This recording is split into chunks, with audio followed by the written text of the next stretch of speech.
Hello everybody, this is Chandler from Line of Sight Wargaming. Today we've got kind of a fun thing that just came in as a bit of a surprise.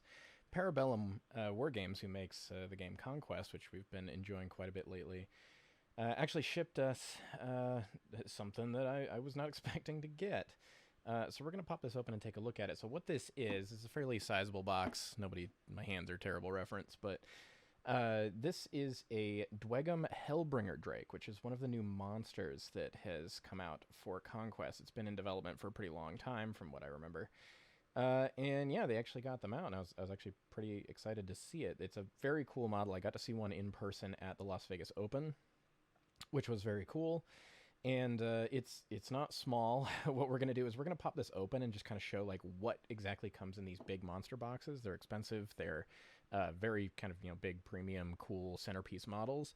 So we're going to see kind of what comes inside of it, what you get out of it, and then we're going to actually assemble it. I'm going to show a little bit about what it looks like when it's actually fully assembled.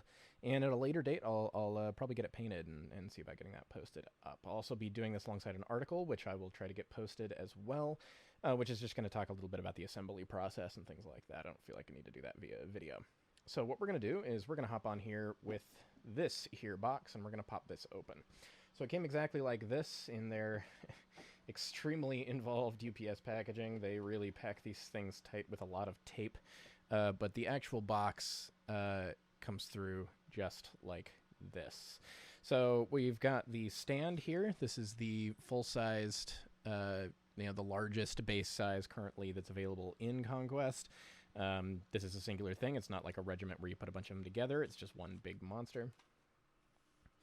And we've got a handful of sprues on here. Now, these are pretty well tightly packed. Unlike a lot of the older Parabellum ones, when you get like stuff from really, really early on in their history, the sprues were very like loosely packed and not always super, I don't know. They didn't always feel as like well thought out as far as the actual organization of the bits on the sprue. But these ones, they learned incredibly quickly how to do this more effectively and kind of get these in a much tighter position. They also always have lots of options. So you do have a character that sits on the back of it. And you can see here, if I can kind of get this in shot, there's a number of different heads that you can pick from. Lots of different little bits of customization, things like that. They always do a really great job making sure you've got plenty of that in there. Here's the actual body piece, which you can see is not small. For anybody who has seen the Apex Predator, it is very similarly sized. It's not quite as long, but it's much wider. And then we've got the big old cannons, which is the fun part. Those are, monstrous. Great big things. We've also got the actual card for it, which is hanging out here. They've always got really awesome artwork on these, which I always love. You can see it's got the QR code on there for anybody who hasn't seen how that works. If you use the QR code within their Army Builder, which is a web app, unfortunately, they're still working on an actual mobile app. But you can bring up the QR code and it'll bring up its rules really quickly, which is just kind of nice. So that kind of gets them around the issue of rules changing and having to constantly reprint cards, which is great. It also comes with this here. This is just kind of a couple of QR codes that lead you to the living world information, which is stuff I'll talk about at a different time, but those are a lot of fun. It also has a little bit of instructions on how to use the Army Builder QR code thing, since it's a bit of a different system, not something you would usually see. And we have actual printed instructions, which from what I understand was a bit of an internal request to start getting these done, because they originally had all of their instructions online, and they started actually getting them printed and put into their, a little washed out, but they started getting them printed and put into their boxes, which is absolutely awesome. This is pretty much what you would expect from any kind of instructions like this, as best I can see. Fairly straightforward. It's not a super complicated piece, but you can kind of see the general shape of what the big guy is going to look like when he's actually completed. So what I'm going to do is I'm going to go ahead and you can see this is a pretty good, it's pretty much what you would expect. It's got all the sprues for the model. We're going to go through the process of getting it assembled here, which I'm going to take pictures of and make sure that we have an actual article put up for. And at the end of this video, you'll see what the finished product looks like. So let's cut to that. And we are back. A couple of hours have passed, and I sat down and spent a little bit of time with this model. Now, it is a lot of parts, for sure. I did mention it was kind of simple.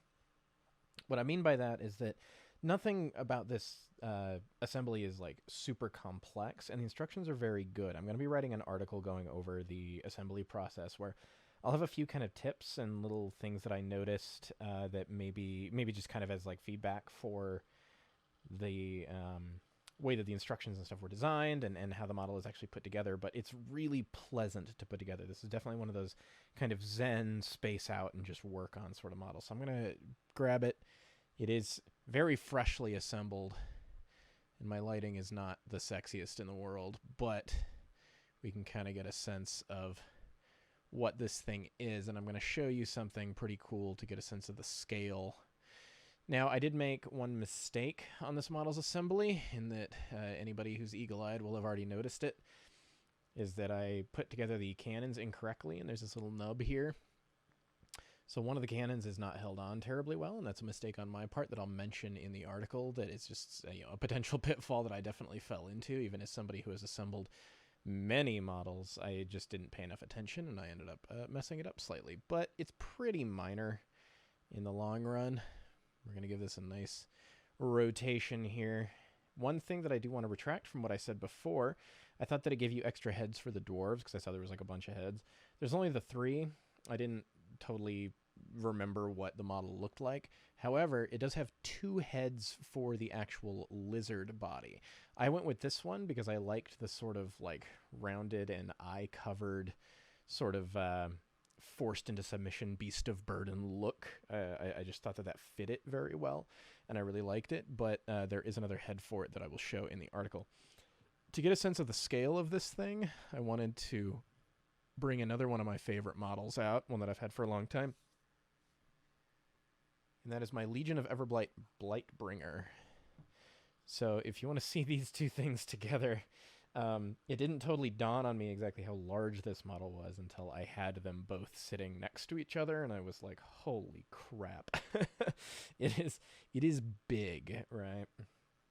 This is not a small piece. Now, there are bigger models on the market of various kinds, but this thing is hefty. It's a big boy, and it's a lot of fun to put together. I really enjoyed assembling it. I'm not big on Dweghom myself.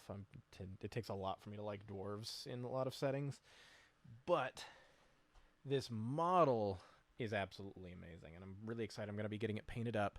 I'll do a write-up on kind of that paint-up process as well, and that'll be great. I want to have some fun basing it and whatnot. I'm probably going to spend quite a bit of time on this thing in a way I don't usually. Not going to speed paint as much as usual. But yeah, the assembly is really wonderful. It's seriously an awesome piece. And yeah, wait for the written part where I'll kind of go over it in a little bit more detail. I've got pictures of the assembly process all throughout, as well as just some kind of fun little bits and bobs that I noticed about it along the way. This is a fantastic model from Parabellum. I want to give a huge thanks to them for sending this to us. I thought that was really awesome. It was a huge surprise. I just got shipment notification for something I hadn't ordered all of a sudden, and it's very awesome to have them, helping us out, and we can kind of help them out with showing off their really awesome models. I've been having a really fantastic time playing the game. I'm going to be setting this up once I get it painted in my local store for any of our 500,000 Dweg players to be able to borrow and use, and also, catch some eyes in the store itself, hopefully. Thanks for hanging out with us for a little bit. I just thought it'd be fun to show off this model and the whole. It's a really impressive piece. It's really incredible, and I felt like it deserved being shown off. So, thanks so much.